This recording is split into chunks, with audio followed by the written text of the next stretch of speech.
ಮಾಯಾ, ಇದುವೇ ಪ್ರಸಿದ್ಧ ಪಾಟೇಲ್ ಮ್ಯಾನ್ಷನ್. 20 ವರ್ಷಗಳಿಂದ ಯಾರೂ ಕಾಲಿಟ್ಟಿಲ್ಲ. ಇಲ್ಲಿ ಹೋಗದವರು ಯಾರು ಹಿಂತಿರುಗಿ ಬಂದಿಲ್ಲ ಅಂತ ಕೇಳಿದಾನೆ. ನಾವೇಗೆ ಈಗ ರಿಸ್ಕ್ ತೆಗೆದುಕೊಳ್ಬೇಕು? ಅದೇ ಕಾರಣಕ್ಕೆ ಎಲ್ಲರೂ ಭಯದಿಂದ ದೂರ ಉಳಿದಿದ್ದಾರೆ. ಆದ್ರೆ ನಾನು ಸತ್ಯವನ್ನು ಹುಡುಕಬೇಕು ಎನ್ನುತ್ತಾ ಪಾಳು ಬಿದ್ದ ಮ್ಯಾನ್ಷನ್ ಒಳಗೆ ಹೋಗುತ್ತಾರೆ.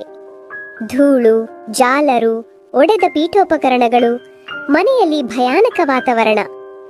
ವಿಕ್ರಮ್, ಮಾಯಾ ಭಯಪಡುತ್ತಾ ಒಳಗೆ ಬರುತ್ತಾರೆ.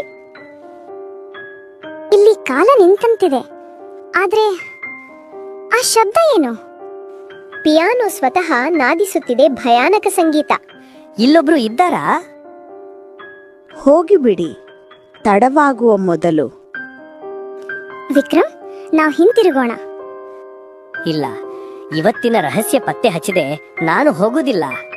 ಅಷ್ಟರಲ್ಲೇ ಇನ್ಸ್ಪೆಕ್ಟರ್ ರಾಜೇಶ್ ಮ್ಯಾನ್ಷನ್ ಒಳಗೆ ಬಂದು ಮಾಯಾ ಹಾಗೂ ವಿಕ್ರಮ್ ಇಬ್ಬರನ್ನು ಕರೆದುಕೊಂಡು ಹೋಗುತ್ತಾರೆ.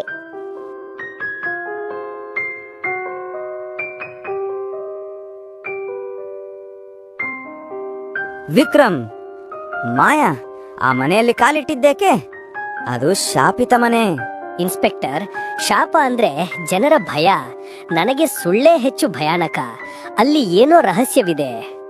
20 ವರ್ಷಗಳ ಹಿಂದೆ ಪಟೇಲ್ ಮಗಳು ಆ ಮನೆಯಲ್ಲಿ ಕಾಣೆಯಾಗಿದ್ದಳು. ಸೂಸೈಡ್ ಅಂತ ಕೇಸ್ ಮುಚ್ಚಿಟ್ಟವು. ಆದ್ರೆ ಆಕೆಯ ಶವ ಸಿಕ್ಕಿರಲಿಲ್ಲ.